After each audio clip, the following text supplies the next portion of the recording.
Léon Mellul est raélien depuis plus de 40 ans. Il en est le responsable au Moyen-Orient.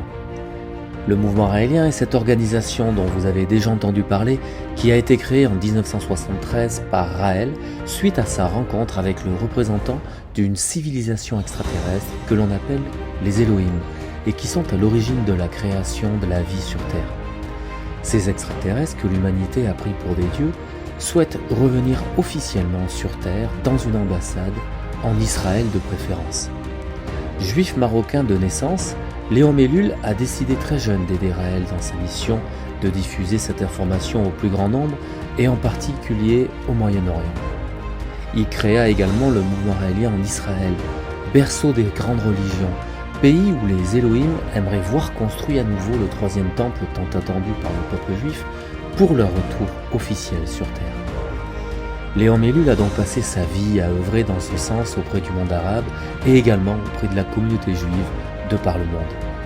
En Israël, où il vécut plus de 18 ans avec sa compagne Joss, il est celui qui a annoncé le retour du Messie tant attendu en sonnant la shofa près du mur des lamentations, accomplissant ainsi la prophétie mentionnée dans les textes hébraïques, stipulant que les temps seraient venus lorsque la corne de bélier sonnerait à nouveau près des murs de Jérusalem.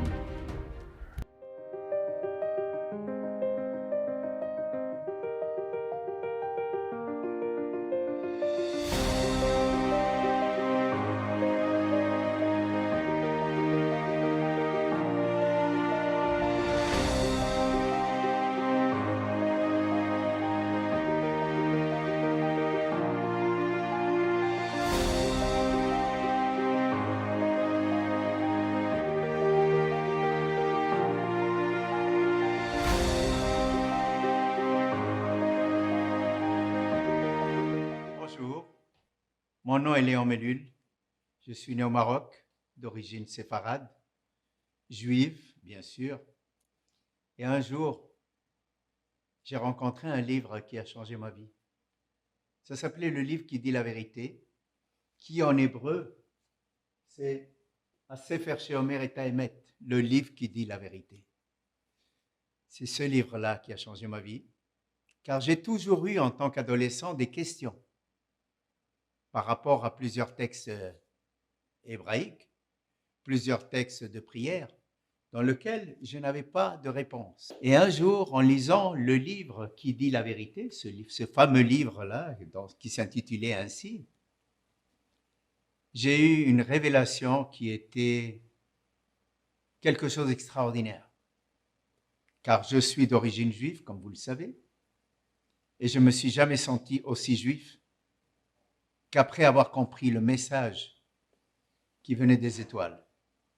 Car ce message vient de nos créateurs, les Elohim, qu'on a pris pour des dieux, une civilisation bien plus avancée que la nôtre de 25 000 ans, et dans laquelle je me suis senti appelé. Je me suis senti que c'est rentré en moi ce message. Ce message a illuminé mon existence, comme il a illuminé l'existence de plusieurs centaines et même des milliers de personnes à travers le monde. Le mouvement raélien compte plus de 85 000 personnes. Je vivais au Canada quand j'ai connu ce message. Et plusieurs années après, je suis parti en Israël, fonder le mouvement raélien. Il y avait juste 4 raéliens là-bas. Et puis, je suis parti et j'ai fait ma vie en Israël pendant 18 ans. Ça a été une expérience extraordinaire. Car en hébreu, quand tu fais des conférences en Israël, les gens comprennent de quoi ils parlent. Ils ont la grammaire hébraïque, ils ont les textes hébraïques, ils ont la langue hébraïque, ce qui est un avantage énorme. Parce que quand je faisais des conférences au Canada, des rabbins venaient, bien sûr, pour empêcher que la conférence ait lieu. Ils amenaient les autobus écoliers pour empêcher les gens de rentrer dans la salle.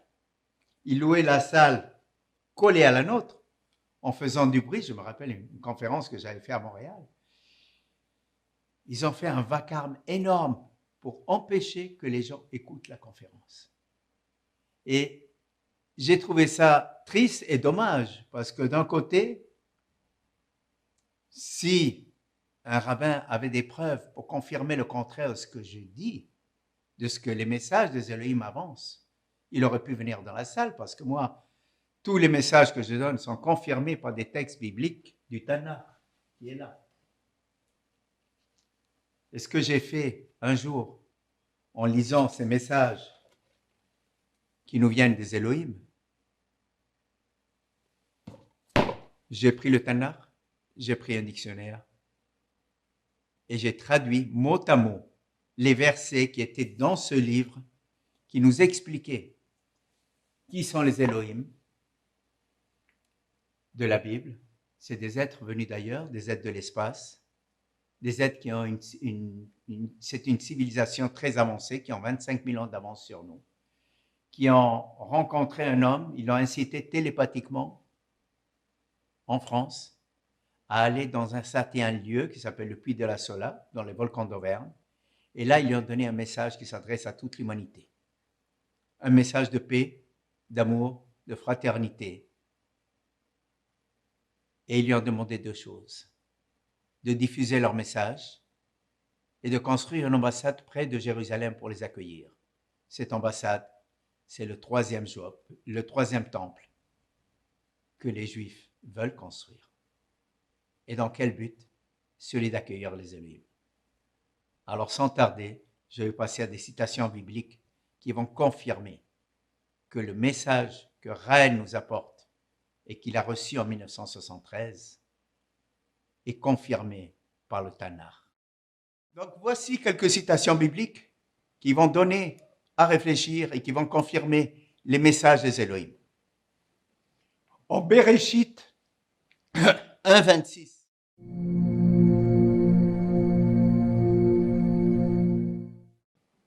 Vayomer Elohim naase Adam betsalmenu kidmutenu. La Genèse 1,26, Elohim dit, faisons l'homme à notre image, à notre ressemblance. Avec qui parlait-il pour dire à notre image, à notre ressemblance? Plusieurs te disent, comme réponse à ma question, il parlait avec des anges. Or, dans aucun texte, il n'est mentionné qu'il y avait des malachim, des anges aux alentours avec qui il parlait. Nous allons continuer avec quelque chose d'autre. Si Yahvé Elohim était seul, il aurait dit, je ferai l'homme à mon image, à ma ressemblance. Aaseh Adam betsalmi kidmuti. Mais il faut comprendre la grammaire hébraïque pour pouvoir comprendre la différence entre quelqu'un qui parle hébreu, qui a été élevé en hébreu, comme les Israéliens, et d'autres juifs qui sont partout dans le monde, qui ne comprennent malheureusement pas l'hébreu. Donc, ils ne peuvent pas faire la différence entre une pomme et une orange. Et dans Bereshit 3, 22,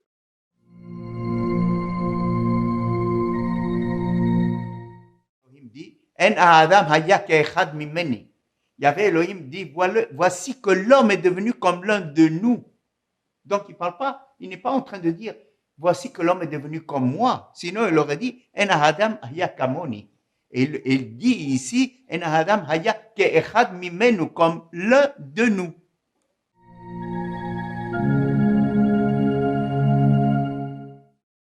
Voici que les fils d'Élohim virent que les filles des hommes étaient bonnes, belles, et ils prirent pour eux parmi celles qu'ils choisirent.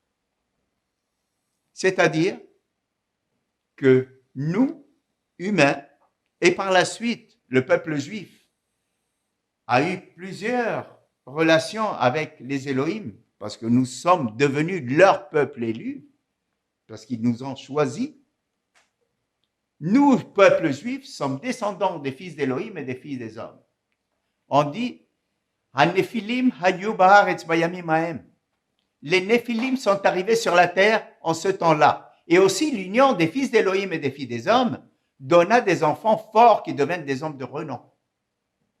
Comme Samson, comme d'autres prophètes, Samuel, etc. Donc, nous avons, à chaque fois que je pose la question, les Néphilim, il y en a qui te disent, c'est des géants. Le mot géant, je m'excuse, en hébreu, c'est anakim.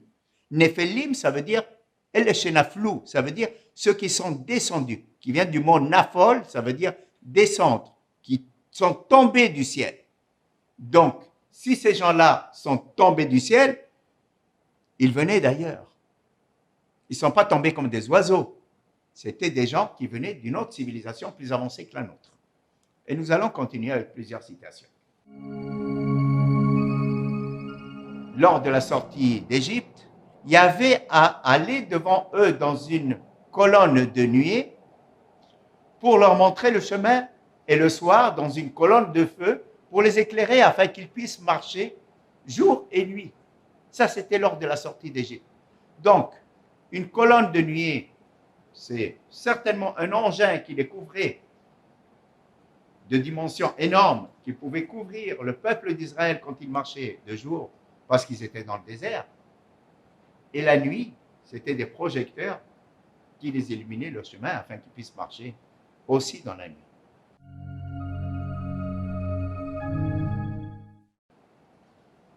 Vayomer Elohim el Moshe, Ine anochi ba elecha betoch anan. Voilà que Yahvé dit à Moïse, je viendrai vers toi dans une nuée. Parce que l'engin qu'ils avaient, bien sûr, vous avez vu des fois des décollages, des nuées qui vont sur la Lune, ou qui vont sur d'autres, qui peuvent aller dans l'espace. Et on voit une grosse nuée qui s'élève. Donc la nuée, c'était les engins, les réacteurs qui provoquent cette fumée. Donc je viendrai avec toi dans une nuée. Comment pouvait-il expliquer à Moïse autrement? À quelqu'un qui n'avait aucune notion de ce que pouvait être un engin spatial. Et là, nous avons dans Shemot 24, 16, 17 et 18.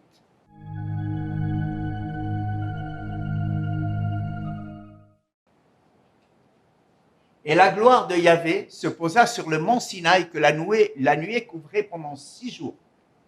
Il appela Moïse du milieu de la nuée. Et la gloire de Yahvé apparaissait comme un feu dévorant au sommet de la montagne devant les yeux du peuple d'Israël. Moïse pénétra au milieu de la nuée et s'éleva sur la montagne. Ça vous parle aujourd'hui que nous avons des fusées, que nous avons des avions, qu'on n'est plus dans un temps où nous sommes primitifs? Ils viennent dans une nuée, Moïse rentre dans la nuée et il se lève pour aller vers la montagne. Donc, vous pouvez le confirmer par vous-même. C'est marqué dans Shemot 24, 16, 17 et 18. Donc, Exode 24, 16, 17 et 18. Et dans Ézéchiel, chapitre 1 à 28, vous avez la description d'un engin spatial avec tout ce qu'il y avait aux alentours. Bien sûr, décrit par un homme qui était primitif. Et là, ce texte-là, c'est la Haftara du 2e jour de Shavuot.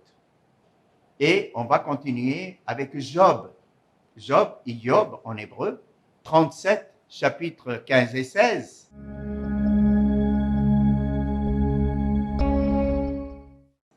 Qu'il dit, comprends-tu les lois que l'Éloah leur impose et comment il fait briller les nuages lumineux? Là, il ne parle pas d'Élohim, il parle d'Éloah, qui est le singulier du mot Elohim. Parce qu'Elohim est un pluriel. Même Adonai est pluriel. Pour ceux qui comprennent l'hébreu, Adoni, c'est mon Seigneur, et Adonai, c'est mes seigneurs. Donc, il n'y a pas de confusion possible. On dit pour dire Yahvé, pour dire Elohim, pour dire quelque chose, on dit Adonai. Adonai est un pluriel. Vous pouvez confirmer avec n'importe qui parle hébreu. Nous allons continuer avec un autre texte. Avec Zacharie. Zacharie en latin, 5, 1, 2, 3.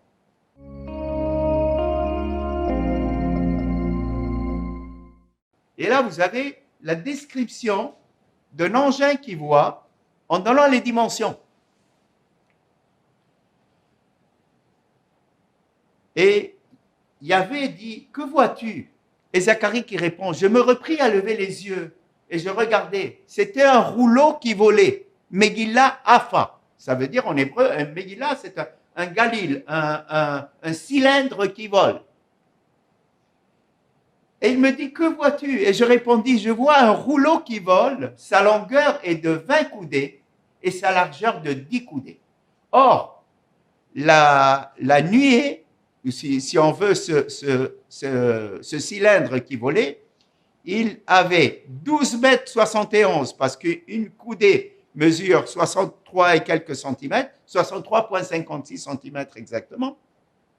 Donc, si on calcule que sa longueur avait 20 coudées et sa largeur 10 coudées, donc il avait 12 mètres 71 de long par 6 mètres 36 de large.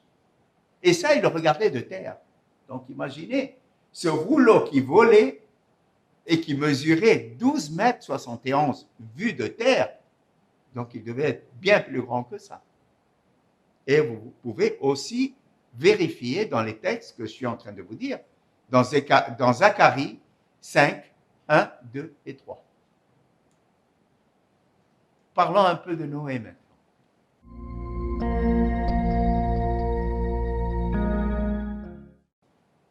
Noé, qui, comme vous savez, c'était celui qui a fait l'arche, qui soi-disant a fait l'arche, et qui a pris 2 animaux de chaque, comme aujourd'hui, si on avait même le Queen Elizabeth, il ne pourrait pas prendre 2 animaux de chaque espèce. Donc, il y en avait même des fois, certains animaux qu'ils avaient choisi 7 de chaque.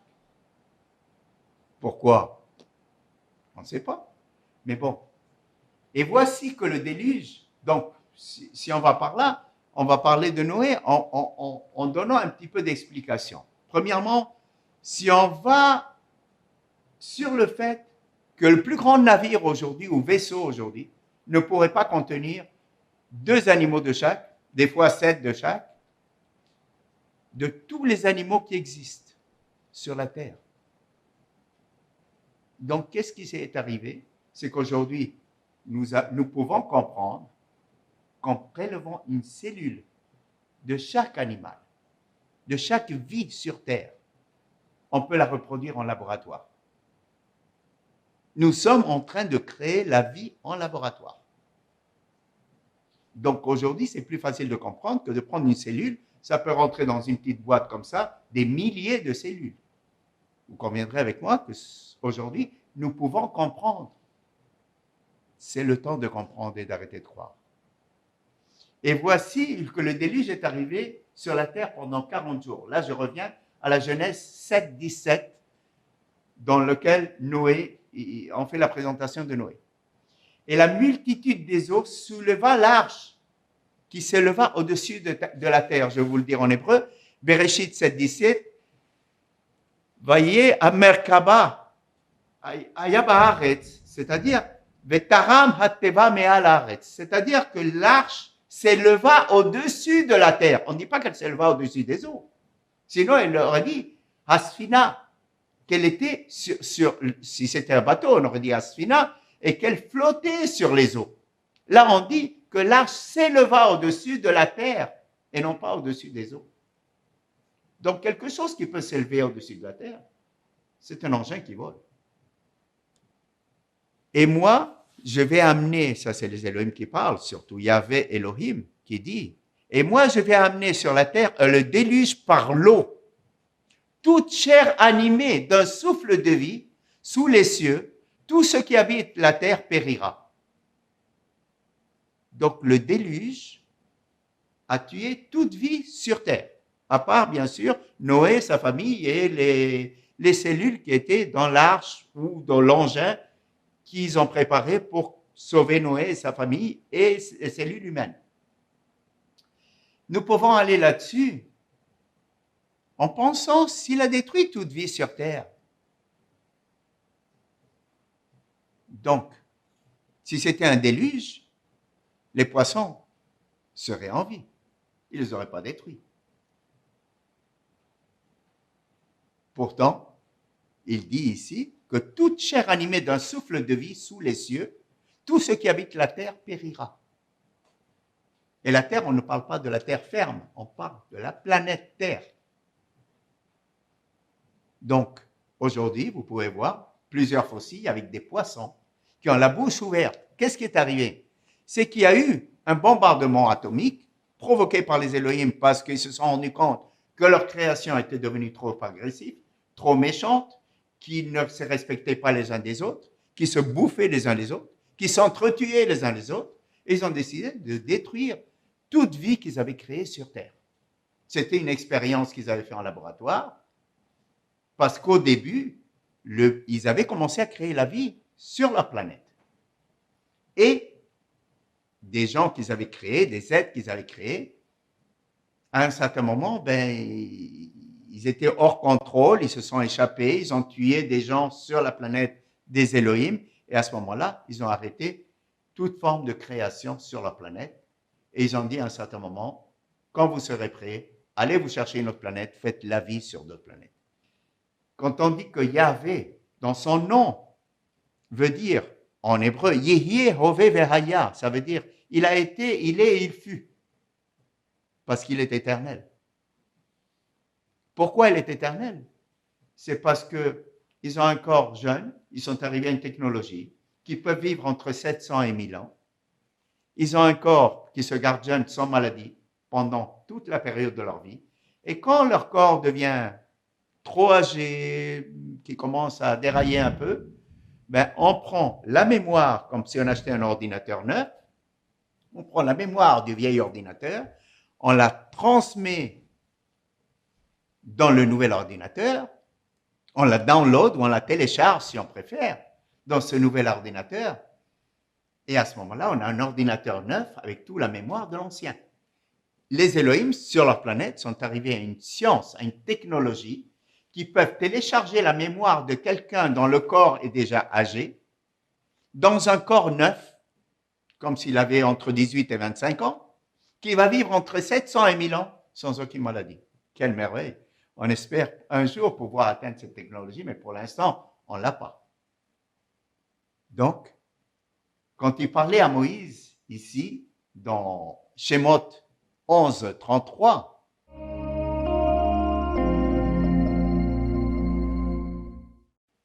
il dit, Vaidaber Yahvé el Moshe panim al panim, que Moshe daber ish el reu. Et Yahvé parle à Moïse face à face comme parle l'homme à son prochain. Si parler face à face comme parle un homme à son prochain, ça veut dire qu'il y avait deux hommes, Moïse et Yahvé. Dans l'Exode 15.3, dans Shemot 15.3,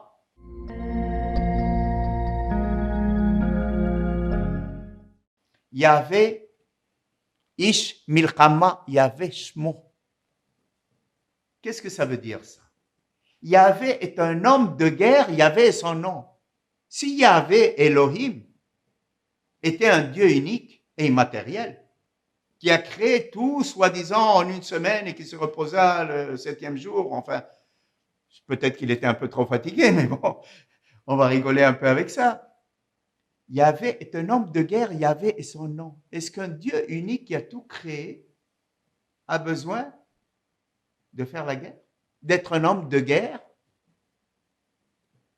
Ça, vous pouvez le confirmer. Allez-y, dans l'Exode 15.3, Shemot 15.3, et vous pouvez voir ce que je suis en train de dire. Je n'ai pas besoin de faire parler les textes, ils parlent d'eux-mêmes. Et on va continuer encore dans Yeshayahu, dans Isaïe 13.4.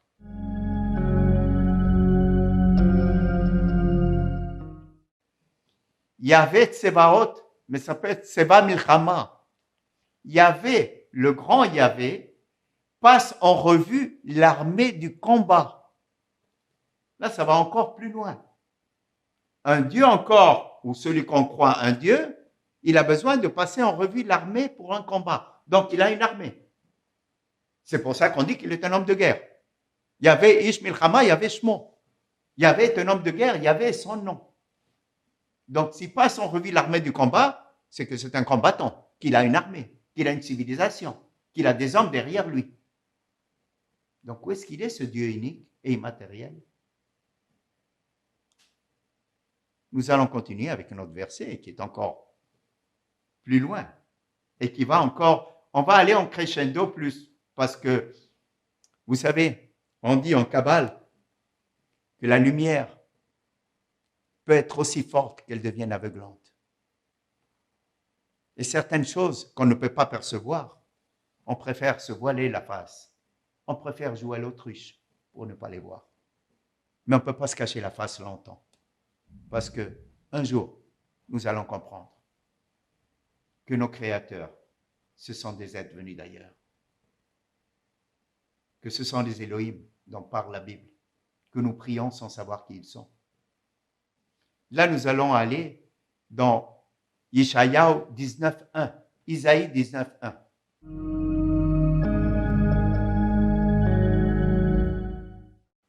Il dit, Batsam Israël, oracle contre l'Égypte.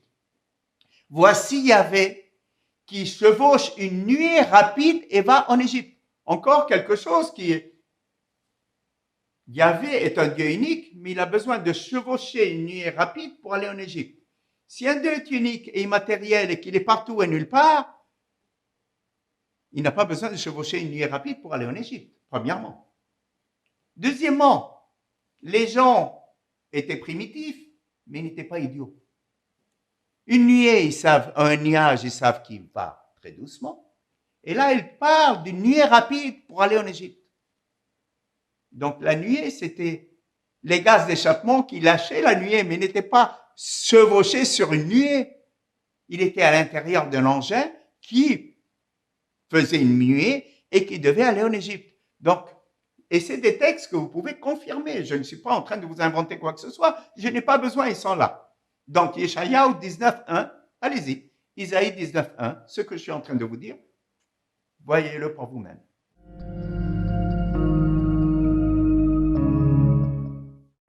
Qui El Gadol Yahvé ou Melech Gadol al Kol Elohim. Il est grand Yahvé, le grand roi de tous les Elohim. Combien d'Elohim y a-t-il? Si d'après vous, Elohim est un singulier comme vous dites, combien d'Elohim y a-t-il?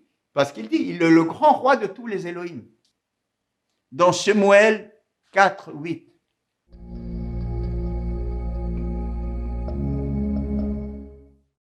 Shemuel le prophète qui dit, malheur à nous, disent les Philistins, qui nous sauvera de la main des Elohim redoutables? Je vais vous le lire en hébreu.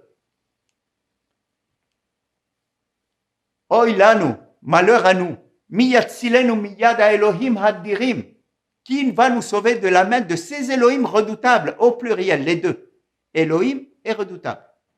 Aelu ellahem, voici ce sont eux, donc il n'y a pas de singulier là-dedans, là, qui ont reçu les plaies dans le désert, qui frappèrent les Égyptiens avec toutes les plaies dans le désert. Donc, je le relis encore une fois. Malheur à nous, disent les Philistins, qui nous sauvera de la main de ces Elohim redoutables, deux pluriels qui se suivent, Elohim hadirim, voici ce sont eux, Aelu ellahem. Et là, il n'y a pas de confusion quand on parle au singulier, là on parle au pluriel. Ce sont eux les mêmes Elohim qui frappèrent les Égyptiens avec toutes les plaies dans le désert. Donc, à la sortie d'Égypte, vous savez qu'il y a eu, la sortie d'Égypte était guidée par les Elohim, par leur technologie. C'est eux qui ont sorti le peuple juif d'Égypte et non pas un Dieu unique et immatériel avec son doigt ou n'importe. Et nous allons continuer avec la cerise sur le sundae. Ça, je me régale à chaque fois que je le vois, parce que si on refuse ou si on ne comprend pas ce que cette phrase veut dire, on n'a rien compris. Alors, dans Isaïe 13, 5,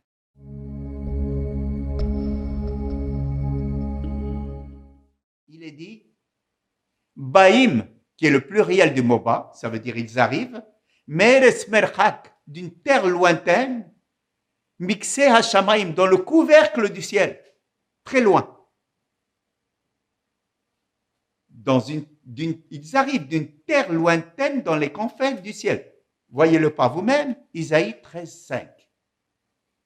S'ils arrivent d'une terre lointaine dans les confins du ciel, Baïm, c'est le pluriel du Moba, et s'ils arrivent d'une terre lointaine dans les confins du ciel, comment appelle-t-on aujourd'hui, ou comment on les nomme, des êtres qui arrivent d'une terre lointaine dans les confins du ciel? ne s'appelle-t-il pas extraterrestre? Alors, vous savez, moi, ça a changé ma vie. Et depuis, je me sens plus juif, bien plus juif que je ne me suis jamais senti auparavant. Et ce livre-là, il est en hébreu, il est disponible dans toutes les langues. Vous pouvez le télécharger gratuitement sur le site raël.org. Et une fois que vous l'aurez lu, une fois que vous aurez vérifié avec les citations que je vous ai données, posez-vous juste une question. Parce qu'il n'y en a pas 36, il y en a juste une. Et si c'était vrai? Les Elohim ont donné ce message à Raël, ils lui ont donné le nom de Raël. Raël est le dernier messager des Elohim. Il est le prophète tant attendu. Il est le Mashiach. Il est le Messie que nous attendons. Et le but de l'État d'Israël, la survie du peuple juif qui a été tellement disséminé, qui a été tellement maltraité, qui a été tellement déporté, qui a subi toutes les foudres de l'enfer, comme on peut dire, les camps de concentration, il a toujours survécu. Pour une seule et unique raison. Pour aider le Messie à construire le 3e temple, qui est l'ambassade des Elohim que nous demandons, et que Raël a rencontré Yahvé Elohim lui-même en 1973, qui lui a transmis les messages et qui lui a demandé de diffuser ces messages sur toute la terre et de construire une ambassade pour les accueillir. Et cette ambassade est le 3e temple. Et le peuple juif a l'obligation, car il existe et il a survécu à tous les malheurs pour cette seule et unique raison. Accueillir le messager des Elohim, le Messie, l'aider à construire le 3e temple et accueillir les Elohim en terre d'Israël. Et le nom de Raël, n'oublions pas que c'est la racine du mot Israël et que sans racine, un arbre ne vit pas. Alors la survie d'Israël tient absolument à la venue des Elohim dans ce 3e temple. Autrement, Israël n'a aucune raison d'exister. Et je pèse bien mes mots, aucune raison d'exister, si ce n'est pas pour accueillir le Messie et l'aider à construire le 3e temple. Shalom. I have a message for the people of Israel in this very crucial and important moment of the history of the people of Israel. I am on this planet to save Israel and to save the Jewish people. I am the Messiah and I bring a message from the Elohim. They asked me to build an embassy, which is the 3rd temple, close to Jerusalem. Israel is still protected by the Elohim. But if the government refuses the authorization to build the 3rd temple, the embassy of the Elohim, Israel will lose this protection from the Elohim. And it means that it will be destroyed. So, if you want to know exactly what is the message of the Elohim, who are the Elohim? Those who came from the sky a long time ago to create life on earth. Read this message. It is in Hebrew and it explains exactly what is my mission. I would like to come to Israel, but I am not allowed to go to Israel by the Elohim as long as the authorization to build the 3rd temple, the embassy to welcome them, is not given by the government, which refused 7 times. Now we are asking every country on this planet the authorization to build the embassy. And if the embassy is built somewhere else, then a last opportunity, a last chance will be given to Israeli government to accept the building of this embassy. If they refuse again, the protection of the Elohim will be lost. The very reason why the Israeli state does exist is because millions of Jewish people want to welcome Elohim. That's the goal, the reason of existence of Israel. And they want to come back now. If you refuse it, Israel has no reason to exist. The Messiah, long awaited, is here. It's me. And it's me who will build this embassy and to give the joy to millions of Jews in the world to welcome our creators from space, the Elohim. It's your choice to accept it or to refuse it. Magnifique conférence, vraiment. Bonjour à tous et bienvenue. Et bienvenue à cette première visioconférence en live organisée par Léon Mellul, que j'ai le privilège d'accueillir ce soir. Bonjour Léon. Bonjour Mariella. Et vraiment très très heureuse de t'accueillir Léon, c'est un vrai privilège.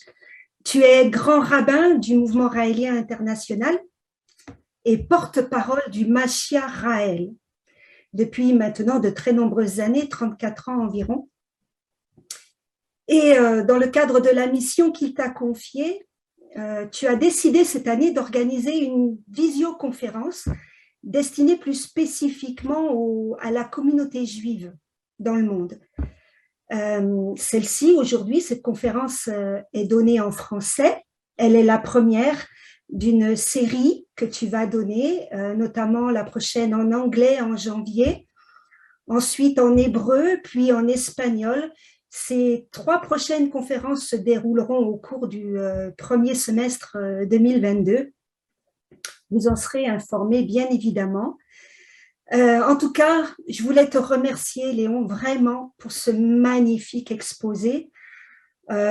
Franchement, il est surprenant, il est révolutionnaire et je suis certain qu'il a dû choquer plus d'un auditeur présent ce soir. Et je pense que les questions doivent fuser de partout. Nous avons des auditeurs ici, là, sur Zoom, mais nous en avons également en direct sur YouTube. Donc, bienvenue encore une fois à tous, où que vous soyez. Et avant de débuter cette première période de questions-réponses que nous allons avoir avec toi et avec nos invités, Léon, est-ce qu'il y a un point que tu aimerais ajouter qui pour toi requiert une importance importante et que vraiment tu aimerais plus que tout nous partager maintenant? Oui, Mariella, l'importance de ce message, surtout pour le peuple juif est capital. L'importance de ce message de reconnaître les Elohim comme nos créateurs et non pas comme un Dieu unique immatériel comme on nous l'a enseigné. Et un Dieu que nous prions sans même savoir qui ils sont, sans même réfléchir à des textes qui parlent au pluriel des Elohim, sans même faire attention à ce que ces êtres-là ont aidé le peuple juif et ont été ceux qui les ont sortis d'Égypte. Ces Elohim qui ont même livré bataille pour le peuple juif à plusieurs reprises. Donc même quand on voit les écrits et même les journaux de la guerre des 6 jours en 1973, les Égyptiens et certains pays musulmans qui ont fait la guerre contre Israël pendant la guerre des 6 jours, ils disaient, on voyait dans la nuit des jnoun, comme on dit en arabe, c'est des diables qui montaient et descendaient des échelles. Et il y avait, même dans les journaux, on pourrait le constater encore, des colonnes entières de quelques centaines et même de milliers de soldats qui se rendaient à des petits groupes de 20 personnes. Parce qu'Israël n'était pas prêt à cette guerre, mais il a affronté sur tous les fronts, il a affronté, je pense, 4 ou 5 pays musulmans en même temps, et il a gagné la guerre en 6 jours, quoi. Mais ce n'est pas eux qui ont livré bataille, c'est les Elohim qui ont fait des mirages, qui ont fait ce qu'il fallait pour que le peuple juif puisse garder son territoire, qu'ils ont obtenu depuis 1948. Mais, comme j'ai dit lors de ma conférence, je ne veux pas encore me répéter là-dessus, il y a une seule et unique raison pour laquelle le peuple d'Israël a retrouvé sa terre, et une seule et unique raison pour laquelle il a survécu à tous les malheurs. Aider le Mashiach, reconnaître celui qui est le dernier envoyé des Elohim, Raël, et l'aider à construire le troisième temple. Autrement, au risque de me répéter, je ne le répète jamais assez, la survie d'Israël tient strictement à ça. Et chaque juif qui est là aujourd'hui, celui qui m'écoute ou celui qui n'est pas venu parce qu'ils ne peuvent pas prouver le contraire de ce que j'avance, a une charge sur les épaules. Il a une responsabilité parce qu'il ne pourra pas dire un jour « je ne savais pas ». On peut se voiler la face, on peut mettre la tête dans un trou comme une autruche et continuer à croire plutôt que comprendre. Mais aujourd'hui, nous sommes arrivés dans un temps de révélation, dans un temps où nous-mêmes pouvons voyager dans l'espace et on ne peut pas continuer à croire, à lire juste des textes et à être encore, de nos jours, être encore à l'époque de Moïse, parce qu'à ce moment-là, les gens pensaient que la Terre était plate. Donc, si on vit en 2021, déjà, avec toute la technologie que nous avons, avec les voyages dans l'espace, et qu'on est encore dans les temps de Moïse à penser que la Terre était plate, qu'il y avait des miracles, les miracles ne sont que des décalages de civilisation. Des choses qu'on ne peut pas comprendre, qu'on attribue aux miracles, qu'on attribue au divin. Mais ce n'est plus le cas. C'est la raison pour laquelle je me suis donné comme objectif cette année de faire ces conférences. Et en plus de ça, pour les personnes intéressées, j'organise ce qu'on appelle des synagogues raéliennes. Des synagogues raéliennes, le mot synagogue en hébreu, c'est Bet HaKnesset, ce n'est pas un endroit de prière seulement. Bet HaKnesset en hébreu veut dire la maison de l'assemblée. C'est là où l'assemblée peut venir, on peut se réunir, on peut dialoguer sur les textes du Tanakh, on peut dialoguer sur les messages que les Elohim ont donnés à Raël. Et c'est le but de cette conférence et le but de toutes les conférences qu'il va y avoir, aussi bien en anglais, en hébreu et en espagnol, et les autres par la suite. Nous allons accueillir ces personnes-là qui sont ouvertes d'esprit et qui veulent dialoguer, qui veulent connaître, qui veulent s'ouvrir l'esprit, qui veulent voir la lumière au bout du tunnel. Et je pourrais rajouter même que d'ici une semaine, c'est la fête de la lumière chez les Juifs, la fête de Hanouka qu'on appelle. Et tout ce que je souhaite, c'est qu'en allumant ces lumières qui vont illuminer leur maison, j'espère que leur esprit et leur vie sera illuminée aussi, que leurs yeux se dessilleront et qu'ils verront la lumière des Elohim. Car le peuple juif est directement relié au peuple des Elohim. Nous sommes leurs descendants directs, parce qu'il y a eu beaucoup d'union entre les fils d'Elohim et les filles des hommes. Et de là, c'est sorti plusieurs générations, même des femmes qui étaient stériles. Il y a eu toujours une rencontre avec des fils d'Elohim, avec qui ils ont enfanté des enfants qui sont les enfants de renom, tels qu'écrits dans le Tanakh, dans la Bible hébraïque. Waouh, c'est incroyable, extraordinaire tout ce que tu nous racontes, Léon, et il y a une telle richesse, une telle culture en toi. On sent que ces textes-là, tu les connais, mais du bout des doigts, et ton enthousiasme fait plaisir à voir, franchement. Et j'espère que parmi les invités qui sont parmi nous, cet enthousiasme-là monte aussi. Et tu disais, Léon, que il est temps maintenant pour le peuple juif d'arrêter de se voiler la face. Et j'espère vraiment qu'au travers des questions-réponses là qu'on va maintenant ouvrir, le débat qu'on va ouvrir maintenant, j'espère qu'il permettra en tout cas à la communauté juive du monde entier justement de mettre un terme à ces dogmes ancestraux et d'enfin de sortir le visage, la tête du sable et de découvrir la lumière des Elohim. Et donc on va commencer dès maintenant par une période de questions. Donc, et pour ce faire, Pour ceux qui veulent poser des questions, il n'y a aucune limite, bien entendu. Par contre, il suffira de lever la main et vous avez deux moyens pour lever la main. C'est soit vous cliquez en bas de votre écran dans la barre des tâches, il est écrit « Levez la main » et là, il y a une petite main qui va s'afficher sur votre vignette ou alors, tout simplement, vous faites un petit signe de la main comme ça et on essaiera de vous donner la parole. Alors, on ne donnera la parole, bien évidemment, qu'à une personne à la fois. Donc, on ouvrira le micro de cette personne-là. Tous les autres micros resteront fermés. Et bien évidemment, nous donnerons la parole à des personnes qui osent s'afficher et pour lequel on espère pouvoir voir leur joli visage et leur joli sourire. Voilà, tout cela bien sûr dans le respect de chacun, mais en tout cas, n'hésitez pas à poser des questions, même si ce sont les plus impertinentes. Et Léon et moi, on a à cœur justement à ce que vous puissiez poser les questions, même les plus choquantes, si vous en avez envie. On est là pour ça et Léon est là pour y répondre. Voilà, donc si vous le voulez bien, on va démarrer maintenant. Donc, s'il y a des mains qui se lèvent, ben, on en a une déjà là, MC.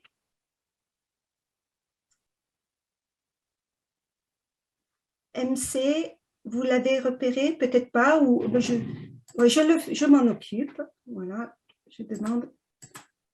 Voilà. C'est bon? MC? Bon, c'est pas grave, alors on va voir avec quelqu'un d'autre.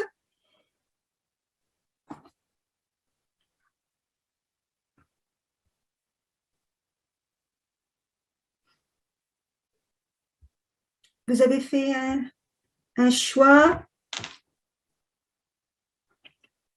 Bon, alors en attendant que la technique arrive à donner le micro à quelqu'un qui lève la main, voilà, ça y est, l'iPhone de Pascal.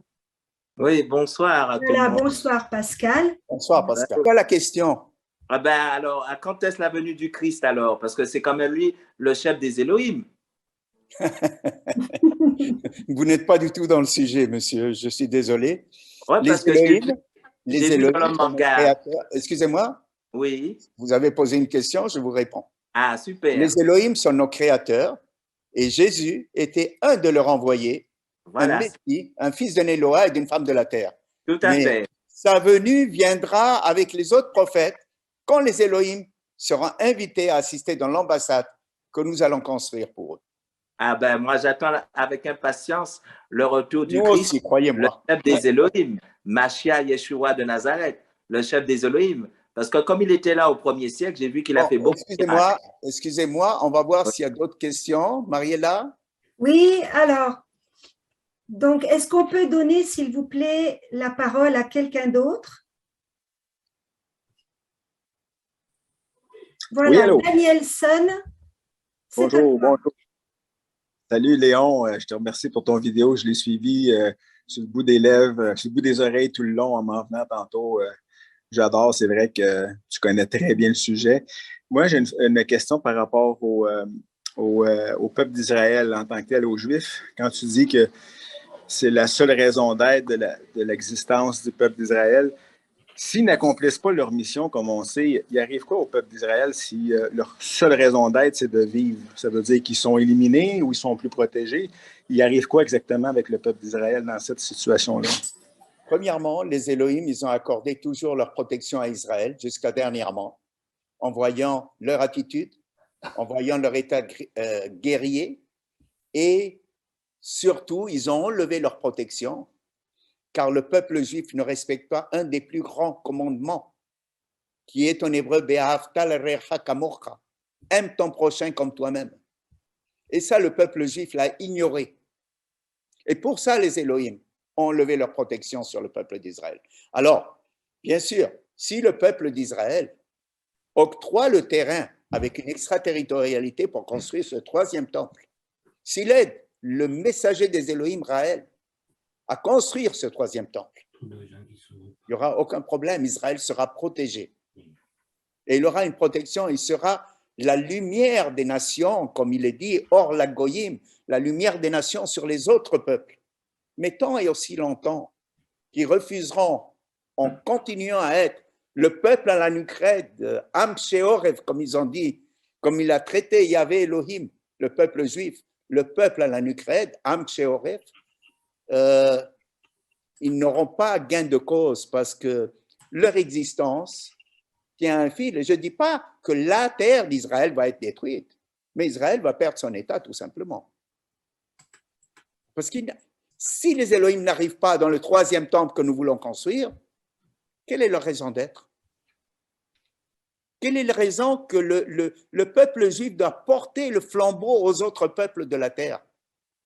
Quelle est la raison pour laquelle le peuple juif ne diffuse pas ce message? Et puis, je suis surpris parce que, bon, il y a un bel auditoire, il y a beaucoup de monde, mais comme d'habitude, comme les rabbins et comme beaucoup de juifs ne peuvent pas prouver le contraire de ce que je suis en train d'avancer parce que c'est écrit ici, dans le Tanakh, dans le livre des Elohim, ici, dans la Bible originelle.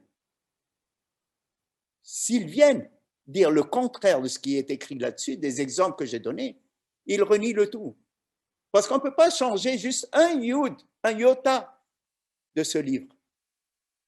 Donc, s'ils ne reconnaissent pas ce qui est écrit et qui confirment que les Elohim sont une civilisation extraterrestre et qu'ils sont plusieurs, donc, ils ne reconnaissent rien. Dans le temps, il y a un certain moment, Rambam, qui était un grand dans le judaïsme, il y avait beaucoup d'interférences là-dessus et il y a beaucoup de gens qui posaient des questions. Et il a dit à un certain moment, pour calmer tout ça, il y avait, il n'a ni corps ni forme, un logouf, un lodmoutagouf, comme on dit en hébreu. Et qu'est-ce qu'ils ont fait? Ils l'ont excommunié, ils ont brûlé tous ses livres, parce que le peuple disait, mais non, c'est pas ça ce qui est écrit. Parce qu'on parle qu'il y avait un homme, il parle à Moïse, il a des jambes, il a des pieds, tout est expliqué là-dedans. Mais lui, il disait le contraire. Mais comme il y avait tellement de questions et qu'on voulait bien fermer le sac pour ne pas que les gens puissent aller autrement et penser autrement que la parole du Dieu unique, ils ont décidé d'accepter ces livres et de le reconnaître comme étant un grand, pas prophète, mais un grand parmi les grands dans le judaïsme. C'est triste parce que nous faisons un travail, moi ça fait plus de 30 ans que je donne des conférences un peu partout, surtout en Amérique du Nord, j'en ai fait à Montréal, à Toronto, à New York, Miami, en France, j'en ai fait à Paris, en Suisse, en Belgique et surtout en Israël, des dizaines de conférences. Des centaines peut-être même. Mais toujours, je vois que les rabbins, soit ils font du vacarme, soit ils empêchent les gens de venir, soit ils bloquent les personnes qui sont intéressées pour ne pas, justement, qu'on puisse ouvrir les yeux. Pourquoi? Appelé. Question de pouvoir. On peut se poser des questions. Est-ce que c'est le pouvoir? Est-ce que c'est pour garder leur autorité sur le peuple? Est-ce que c'est pour le salaire qu'ils gagnent? Est-ce que ce n'est pas plus important de se mettre à la disposition de celui qui est le messager des Elohim, lui ouvrir les portes, ouvrir leur cœur, ouvrir leurs yeux, ouvrir leurs oreilles et l'aider à construire ce troisième temple? Où est-ce qu'il est aujourd'hui, le peuple élu des Elohim? Qu'est-il devenu? Est-ce qu'ils vont se lever? Est-ce qu'ils vont être capables de mériter ce titre de peuple élu? Parce que d'après moi, ils sont très loin de l'être aujourd'hui. Aujourd'hui, malheureusement pour eux, non seulement Israël a perdu la protection des Elohim, mais le juif qui ne reconnaît pas les Elohim, même s'il est né de père et de mère juifs, n'est pas juif. Car à l'image de Yitro, le beau-père de Moïse, il a été reconnu comme étant plus juif que les juifs parce qu'il avait reconnu les Elohim. Et ça, que la personne ne soit pas de père ni de mère juif, si elle a reconnu les Elohim, elle est plus juive que le plus grand des rabbins. Car pour les Elohim, ce grand rabbin ou tous ceux qui sont nés de père et mère juifs ne sont pas juifs. Ils ne sont rien pour eux. Et si quelqu'un ose venir me dire le contraire, me confronter, j'en serais ravi. Quand on parle, par exemple, d'un Dieu d'amour, un Dieu qui fait la guerre, bon, ben c'est Yahvé, etc. Et qu'on dit, par exemple, je vais donner une autre conférence après ma série de conférences, j'en ferai une autre sur les explications de l'Arche d'Alliance. On disait que l'Arche d'Alliance, il l'a transportée tirée par des bœufs. À un certain moment, un des bœufs, l'arche a commencé à basculer et il y avait quelqu'un qui s'appelait Ouza qui était proche de l'arche, il a essayé de la toucher pour ne pas qu'elle tombe. Alors on dit, Dieu l'a puni et il est mort parce que il a touché à l'arche et il n'était pas pur pour pouvoir la toucher. Connerie monumentale. L'arche de Noé n'était rien d'autre qu'un émetteur-récepteur de haute puissance, un condensateur de haut voltage qu'il a tout simplement électrocuté. C'est pour ça qu'elle était portée par des bâtons pour pouvoir tenir, pour que le bois ne soit pas conducteur du métal. Et quand le Kohen Gadol, le grand prêtre, était dans le temple et qu'il rencontrait une fois par jour, le jour de Kippour, qu'il rencontrait, qu'il était dans ce saint des saints qu'on appelle, pour écouter, pour rentrer en contact avec les Elohim, on l'attachait avec une chaîne au pied et il avait des clochettes. Parce que s'il s'approchait trop et qu'il s'électrocutait, on pouvait le tirer parce qu'il était mort, quoi. Et ça, je vais développer plusieurs sujets là-dessus, mais je trouve qu'il y a un manque de participation du rabbinat et nous avons envoyé plus de 76 000 invitations partout dans le monde à toutes les communautés juives. Mais malheureusement pour eux, ils préfèrent ne pas assister pour ne pas être ridiculisés, ne pouvant prouver le contraire, car le Tanakh confirme les messages que Raël a reçus des Elohim. Et ça, ils ne pourront jamais, jamais l'éviter. Surtout pas avec moi. Ils ne pourront d'autant pas l'éviter que cette émission, enfin cette visioconférence, de toute façon, va être de nouveau retransmise sur YouTube et sera diffusée sur toute la planète. Donc, à un moment donné ou à un autre, forcément, le rabbinat va tomber dessus et là, ils seront bien obligés de sortir la tête du sable. Pas vrai, Léon? Ils seront obligés parce que je vais pousser les Juifs qui ne sont pas religieux à comprendre et arrêter de croire, parce que tout est écrit. Tout est écrit, ils ne peuvent pas renier ce qui est écrit. Les messages que les Elohim ont donnés à Raël sont confirmés dans le Tanakh. Et le Tanakh est le livre le plus sacré de la religion juive.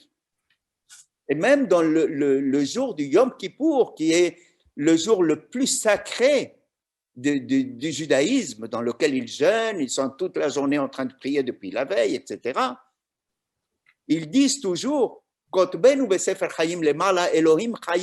ils disent, écrivez-nous dans le livre. Ils prient, ils se mortifient leur corps en disant, inscrivez-nous dans le livre de la vie en haut, les Elohim vivants. Alors combien d'Elohim y a-t-il? Ils continuent à dire que c'est un Dieu unique immatériel. Honte à eux. Honte de vouloir se voiler la face, de vouloir fermer les yeux de ceux qui veulent les ouvrir. Parce que moi, depuis plus de 30 ans que je donne des conférences, ça fait bien plus que ça.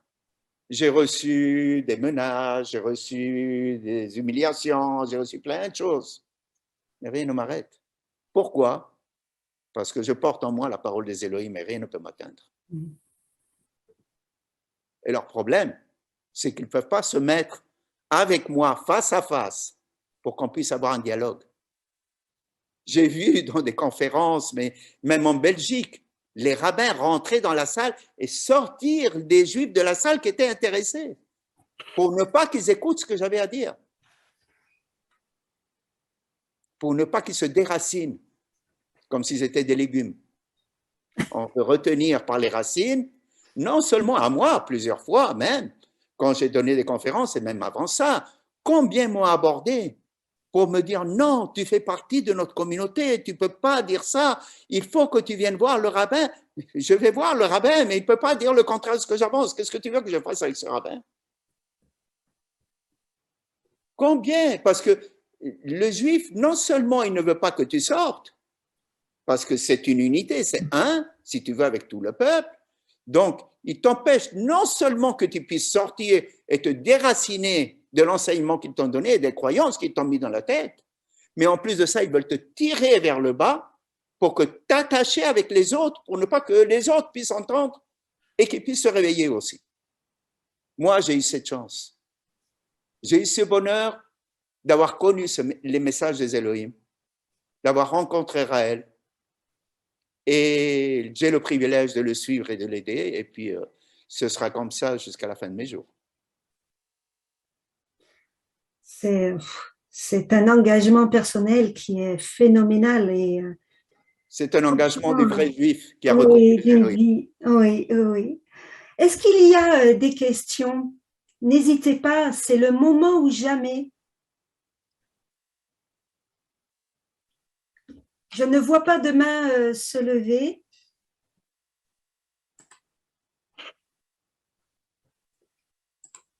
Bon, mais ce n'est pas grave. Je vais en poser une qui me brûle les lèvres, Léon. Oui, en attendant. Ah, il y a Romilda. Je vois Romilda qui lève la main. C'est bon pour Romilda. Vas-y, tu peux parler. Sim, na Bíblia tem uma parte que fala que não restará sobre pedra do que o ser humano construir.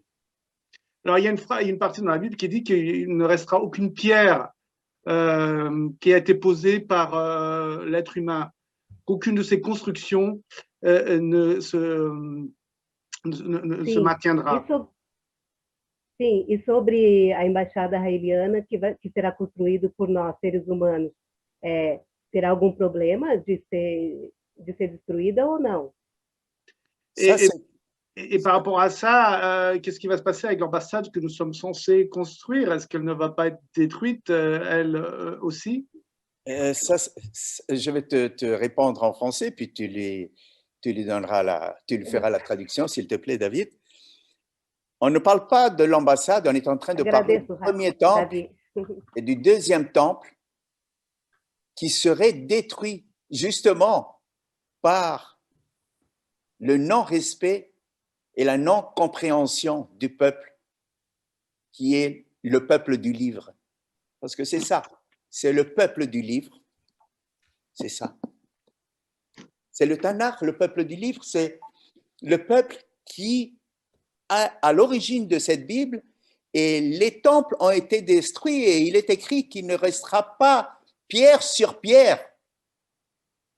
Ça veut dire que tout sera démoli, tout sera détruit, justement, dans le premier et deuxième temple, par punition. C'est-à-dire, ce n'est pas les Elohim qui les détruisent, c'est d'autres peuples, en enlevant la protection sur Israël, sur le peuple juif.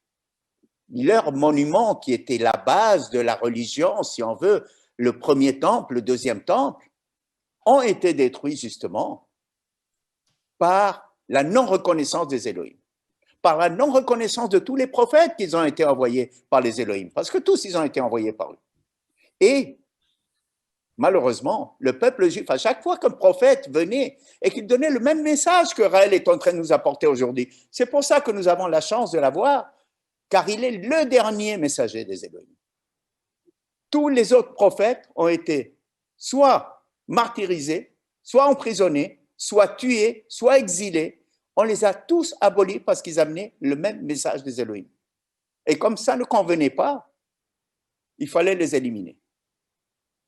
Parce qu'il y a un establishment, quelque chose de très fort là-dedans, qui est dans le temps, c'était le Sanhedrin, et aujourd'hui, c'est les grands rabbinats. C'est ça, ils empêchent, parce que eux, ils veulent garder le pouvoir sur le peuple, même ils veulent que les gens continuent à croire dans une religion monothéiste qui est en train, dans leur livre le plus sacré, prouver le contraire. Romilda, se você quiser, eu depois vou te traduzir, porque ele falou muito aqui. Mas ele falou que o primeiro e o segundo templo que foram destruídos porque não respeitaram o povo judeu, não respeitou a palavra do Elohim, e não foram os Elohim que destruíram o primeiro e o segundo templo, mas foram outros povos, porque o povo judeu ficou sem a proteção. Mas eu depois falamos tranquilamente, e eu vou te dizer mais em detalhe o que diz o irmão Leon aqui. Mas foi isso que diz, que se trata do primeiro e segundo templo e não do terceiro templo, que é a embaixada. Isso é a ideia principal. Merci Romilda pour ta question. Est-ce qu'il y a d'autres personnes, une autre personne qui aimerait poser une question et on n'arrive pas très loin de la fin? Alors, c'est le moment ou jamais. Nous avons Bruno de Pasquale qui aimerait poser une question. Ah, mais il faut qu'il affiche sa caméra. Voilà. Très bien. Bonjour Bruno. Bonjour. Voilà. Tu as la parole. On m'entend? Oui, très bien. Ok. Ma question est la suivante. Mon cher Léon, il y a plusieurs années déjà, les plus hautes instances religieuses en Israël ont reçu au cours de la nuit un message ou un rêve très spécial. Et je crois que seul Raël avait la réponse à ce rêve. Est-ce que tu peux nous en parler? Oui, je peux t'en parler. Raël a écrit à des grands rabbins et à un chef du gouvernement de l'État d'Israël à ce moment-là, leur disant, parce que ces gens-là avaient rêvé que le Messie était déjà là. Ils avaient tous fait le même rêve, 5 rabbins en même temps. Ils avaient tous fait le même rêve au même moment, cette nuit-là, qui disait que le Messie était déjà de retour. Et il leur a écrit pour lui dire, je suis le Messie, je suis celui que vous attendez et je suis l'envoyé des Elohim. Qu'est-ce que ça a fait par la suite? Tu sais, Bruno, nous avons déposé plein de demandes à tous les gouvernements de l'État d'Israël, à tous les députés, à tous les chefs d'assemblée, à tous les présidents de l'État d'Israël. Nos réponses, les seules que nous avons reçues, c'était oui, merci de votre courrier, nous allons étudier le dossier, on vous répondra. Soit des fois, ça restait sans réponse, soit des fois, j'ai eu une réponse parce que j'ai rencontré le Premier ministre Rabin à Montréal un 18 décembre, il y a quelques années. J'étais à ce moment-là avec François Caron qui m'assistait. Et on a été, je l'ai rencontré, je lui ai remis le livre avec une lettre, comme quoi je le tenais responsable de la mort de chaque juif tué par les victimes, en étant victime du terrorisme. Je le tenais responsable tant et aussi longtemps que le peuple d'Israël et lui, en tant que son chef, ne donnerait pas le OK pour la construction de l'ambassade. Il m'a répondu, je suis sincèrement désolé, merci de votre lettre, et je lui ai remis le livre des messages, et il m'a répondu, je ne peux pas accéder à votre demande. Je ne veux pas extrapoler là-dessus, mais il y a quelqu'un, un Raélien en Israël qui est décédé, qui s'appelait Georges Ben Simon, qui était guide pour Israël à ce moment-là. Il m'a sorti un texte qui était bouleversant. Il m'a sorti un texte qui disait ceci exactement. Lorsque la sentinelle verra sentir le danger, verra le danger arriver, il sonnera la trompette pour prévenir le peuple du danger qui est imminent. Moi, j'ai sonné la tempête en Israël pour annoncer le Messie. Pour annoncer que si le peuple d'Israël ne reconnaissait pas Raël, ce serait la fin de l'État d'Israël. J'ai fait ce que j'avais à faire. Et il était écrit par la suite dans ce même texte. Si le chef des armées, qui est le président ou le premier ministre d'un pays, refuse ou n'écoute pas l'alerte qu'aura sonné la sentinelle par la corne de bélier, son sang sera versé sur la terre. Comme je dis, je ne veux pas extrapoler là-dessus, mais presque jour pour jour, une année après, Rabin a été tué et son sang a été versé sur la terre. Coïncidence? Pas, je ne sais pas. Je ne peux rien affirmer, c'est juste quelque chose que ce monsieur qui est déjà décédé m'a sorti un jour et que j'ai lu et j'étais comme un peu, si on veut, pas bouleversé, mais c'était très surprenant. Parce qu'il disait, si la sentinelle ne fait pas son travail, si la sentinelle ne prévient pas le chef des armées ou le chef du peuple, c'est son sang qui sera versé. Mais si celui qui a prévenu le chef des armées, et si le chef des armées n'écoute pas pour donner l'alerte, c'est son sang qui sera versé. Qu'est-ce qui est arrivé en réalité? C'est ça, c'est pas ça. Je voulais juste ouvrir cette parenthèse. Merci Léon. Il y a Philippe. Je vois que Philippe a levé la main. Ah, Philippe, ouvre ton micro. Voilà. Voilà, j'ai ouvert le micro. Bonjour Philippe. Bonjour Léon, c'est extraordinaire et je suis particulièrement ému de cette conférence et je pense qu'on devrait l'utiliser dans beaucoup de cas, même si on ne s'adressait pas directement au peuple juif de la diaspora. Mais je voudrais revenir sur la question qui t'a été posée avec le rêve des 5 rabbins. Je me souviens d'un nom d'entre eux qui était le rabbin Ovadia Yosef. Oui, qui est déjà décédé. Et il y a eu plusieurs autres. Il y a eu aussi un grand kabbaliste et d'autres qui l'ont reçu. Et pourquoi je parle de lui? Parce qu'il y a les autres noms, mais ils ne me le reviennent pas en mémoire. Mais il a fondé le parti Chasse, si j'ai bonne mémoire. Kadouri, qui était un kabbaliste, qui l'a reçu aussi, qui a fait le même rêve. Voilà. Et tous ceux-là sont morts maintenant, parce que ce rêve a été fait il y a de nombreuses années. Et le fils de Ovadia Yosef est aussi grand rabbin. Je serais surpris qu'il ne connaisse pas le rêve de son père. Ben, moi, tu sais. Mais je dis ça parce que c'est une toute petite piste, hein. Mais s'il y avait quelqu'un qui pouvait dire un jour que ça plaise, hein, ça plairait tellement aux Elohim qu'il se souvient du rêve qu'avait fait son père et qu'il n'y avait pas donné suite, ça pourrait être extraordinaire. Mais voilà. Et un autre point, tout à l'heure, quelqu'un parlait du Christ et ne faisait pas le lien que le Christ était juif. Il était d'abord et avant tout juif. Et il n'a pas été écouté. Il a été tué. Et on apprend dans le livre Accueillir les extraterrestres, qui suit les messages des Elohim, que Jésus, tout comme Raël, sont les fils de Yahvé. Et s'il y avait eu le respect, ben, on serait beaucoup plus loin aujourd'hui. Et ceux qui suivent les catholiques suivent des traîtres, suivent des gens qui ont totalement, enfin presque totalement trahi le message. Ils ont diffusé le message parce qu'avec ça, ils étaient écoutés et respectés, mais ils ne faisaient pas ce qui leur était demandé. Ils n'étaient pas des vrais chrétiens et les chrétiens étaient d'abord des vrais juifs. Voilà. Et donc aujourd'hui, Léon, avec un verbe exceptionnel, une précision, et je ne comprends pas l'hébreu, Léon, mais quand tu parles en hébreu, c'est très étrange, mais on comprend beaucoup mieux. C'est surprenant, mais bon.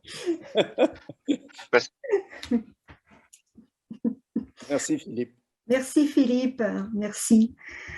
J'ai une question pour toi, Léon. Vas-y. Oui, admettons que le peuple juif reconnaisse Raël comme étant le Messie. Selon toi, ce serait quoi l'étape suivante? Qu'est-ce qui se passerait? Pourquoi Yahvé tient autant à avoir envoyé le dernier des prophètes, Raël? Raël est le dernier sur la terre. Pourquoi il l'a envoyé? Parce qu'il voulait donner une dernière chance au peuple d'Israël d'accueillir les Elohim sur leur territoire sur la terre qui a été donnée à leurs ancêtres en prévision de cet événement de la construction du troisième temple. Maintenant, il y a plusieurs rabbins qui te disent le troisième temple va descendre du ciel. Qui sait, peut-être, c'est un engin spatial qui va descendre une fois qu'ils nous auront accordé le territoire avec le statut d'extraterritorialité tel qu'il est demandé. C'est la Nouvelle Jérusalem. Il s'agit de la Nouvelle Jérusalem, c'est ça? Si on veut l'appeler ainsi, mais c'est en quelque sorte, c'est le troisième temple, c'est l'ambassade des Elohim. Maintenant, ta question était par rapport à pourquoi ils avaient envoyé le dernier. Oui, pourquoi ils ont envoyé le dernier? C'est quoi l'étape suivante? Si jamais le peuple juif ouvre les yeux et reconnaît Raël comme étant le Messie? Ben, la prochaine étape sera qu'ils le reconnaissent comme le Messie, puis si le peuple d'Israël reconnaît Raël comme le Messie, ils vont reconnaître les messages et les Elohim, automatiquement.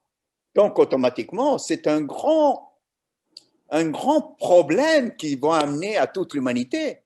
Parce que si le peuple juif reconnaît Raël comme étant le messager des Elohim, et que les Elohim sont une civilisation extraterrestre, le mystère de Dieu est fini. Il n'y a plus de Dieu, ça veut dire toutes les religions seront abolies, ça va être une guerre épouvantable entre les peuples et entre les religions. Ça va être un chaos total. Et seulement les Elohim pourront mettre de l'ordre quand ils reviendront dans l'ambassade que nous allons leur construire, parce que de toute façon, nous allons construire l'ambassade des Elohim et nous allons les accueillir. Avec le peuple juif ou sans eux. Ça va arriver. Et ils seront là, et ils ne pourront pas dire qu'ils ne savaient pas, et ils continueront à se lamenter comme ils font toujours. Donc, si c'est avec... Pardon? Non, vas-y, je t'en prie. Non, vas-y. Donc, si c'est avec le peuple juif, donc la terre d'Israël continue à prospérer et tout se passe bien. Et si c'est sans eux, la capitale du monde. Voilà. Et si c'est sans eux, Jérusalem qui veut dire la Yerushalayim, ça veut dire la ville de la paix. Oui. Donc ce sera la paix des nations, la paix entre les hommes, l'élévation de la conscience de l'être humain. Donc Israël a tout intérêt à accueillir les Elohim sur sa terre. C'est sa seule et unique raison d'exister. Oui. Parce que même les Israéliens te disent, d'ici probablement 20 ans, Israël n'existera plus. Même les Israéliens te le disent, ceux qui ne connaissent pas encore le message des Elohim. Alors pourquoi ils disent ça?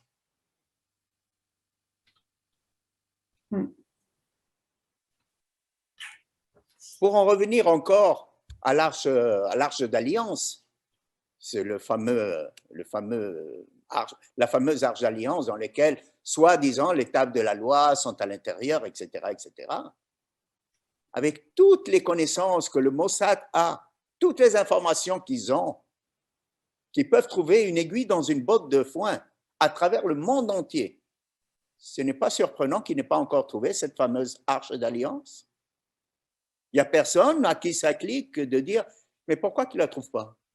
Parce que les jours qu'ils vont découvrir que l'arche d'alliance n'est rien d'autre qu'un émetteur-récepteur et qu'un condensateur de haut voltage, le mystère de Dieu sera fini.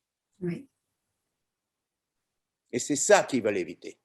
Ils veulent continuer à garder les gens dans l'ignorance, dans l'obscurantisme,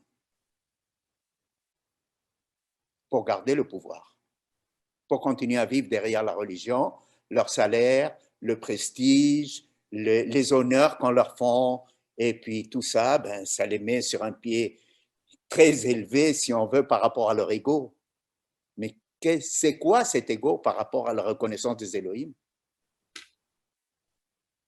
C'est qui, eux, par rapport aux Elohim? Je veux dire, c'est insignifiant, ils ne sont même pas poussière. Nous ne sommes même pas poussière par rapport aux Elohim.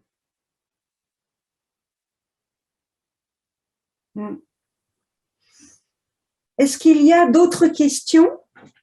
Tout à l'heure, j'ai vu la main se lever de Raphaël. Voilà. ¿Cómo estás, León? Ha sido una magnífica demostración del conocimiento de los libros sagrados de Israel. Mi pregunta es, Israel nos ha venido diciendo que con las confrontaciones se han dado entre Palestina y los israelitas últimamente, nos llegó a decir que los palestinos eran más judíos que los israelitas. Y tú ya nos hiciste anteriormente una breve explicación sobre los que son los verdaderos judíos. Los palestinos, mi pregunta es, ¿los palestinos son más judíos que los israelitas? No más, no menos. Los palestinos, como los beduinos, est-ce que vous voulez que je parle en français ou en espagnol pour lui? Parle en français, Léon, et il y a de toute façon une traduction en espagnol. Rafael, te van a traducir en español lo que voy a decir en francés para que todos puedan comprender. Gracias. Il parlait de... la question était quant à savoir si les Palestiniens sont aussi juifs que les Juifs, que les Israéliens, en quelque sorte. Les Palestiniens sont des Juifs qui se sont convertis de force pendant l'occupation du temps de Suleiman le Magnifique, qui venait de Turquie et qui a envahi toute la Palestine. Donc, ils devaient se convertir à l'islam, soit être expulsés, soit être tués.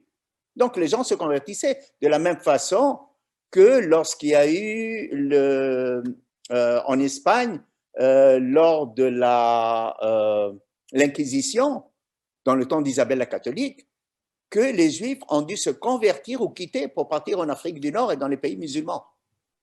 Parce qu'il ne faut pas oublier que dans le temps en Espagne, pendant 400 ans, les musulmans ont régné pendant toute l'Espagne et même une grande partie de la France jusqu'à Poitiers, comme vous savez.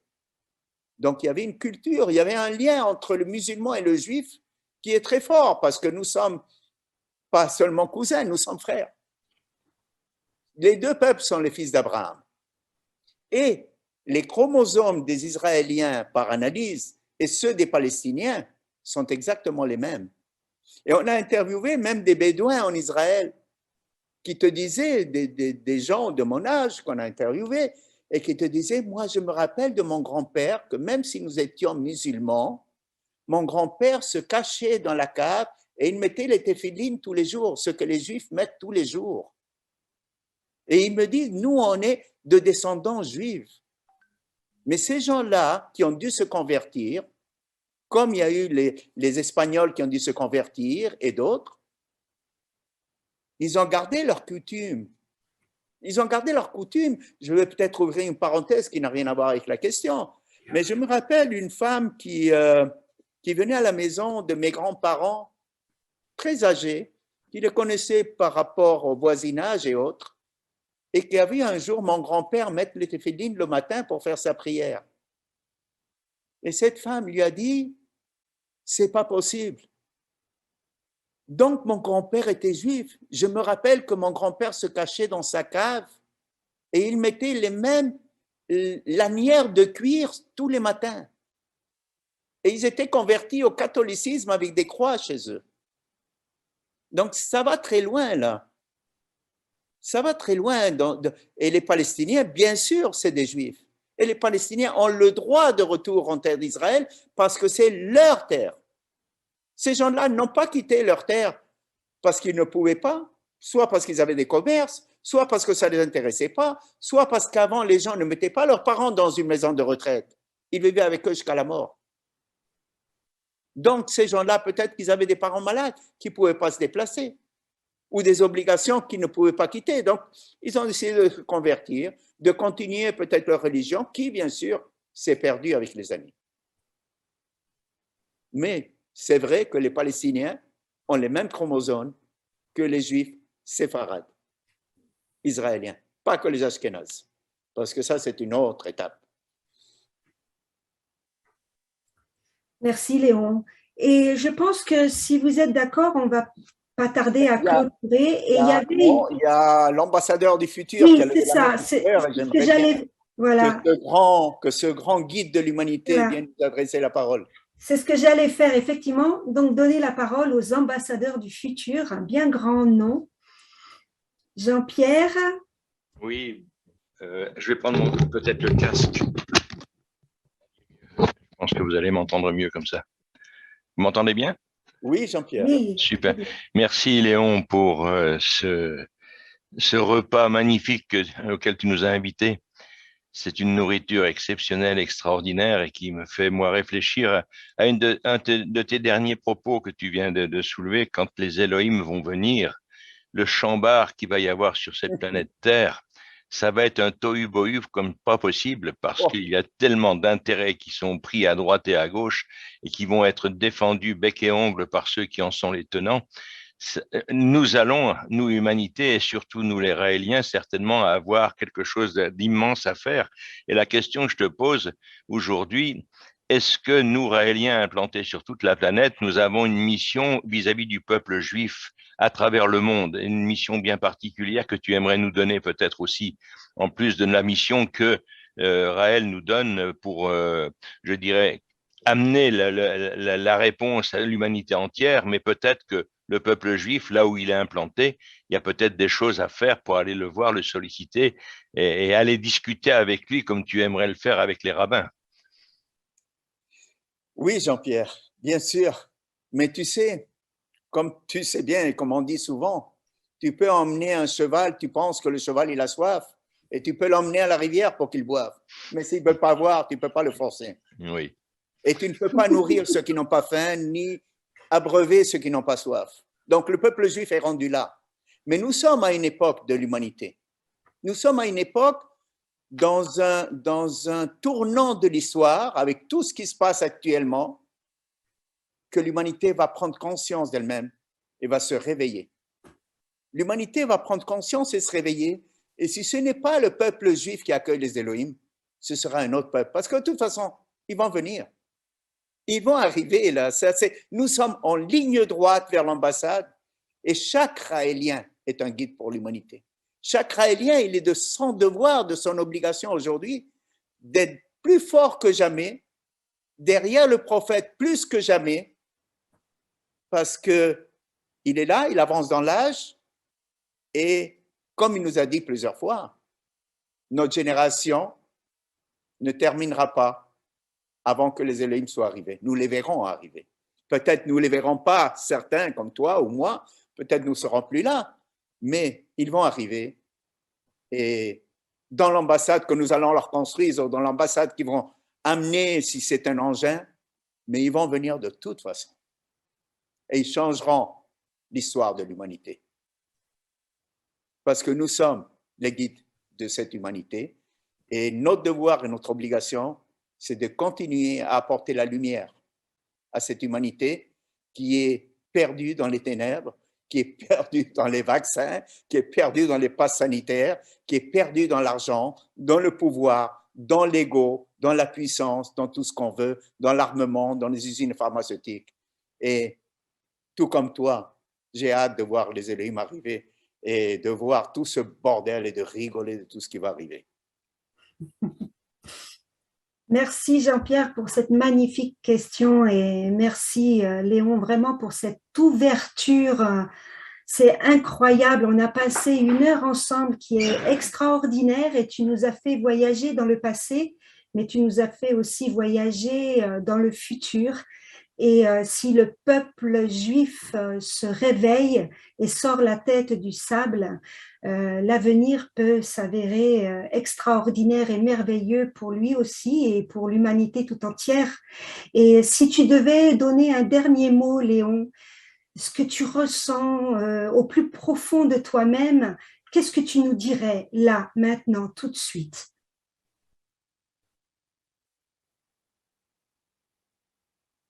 Qu'est-ce que je pourrais ajouter, si ce n'est que ça m'attriste de voir que le peuple à la nuque raide, comme les a appelés Yahvé, Elohim, Am Sheoref, continue à avoir la nuque raide et à ne pas écouter malgré toutes les déportations qu'ils ont eues, malgré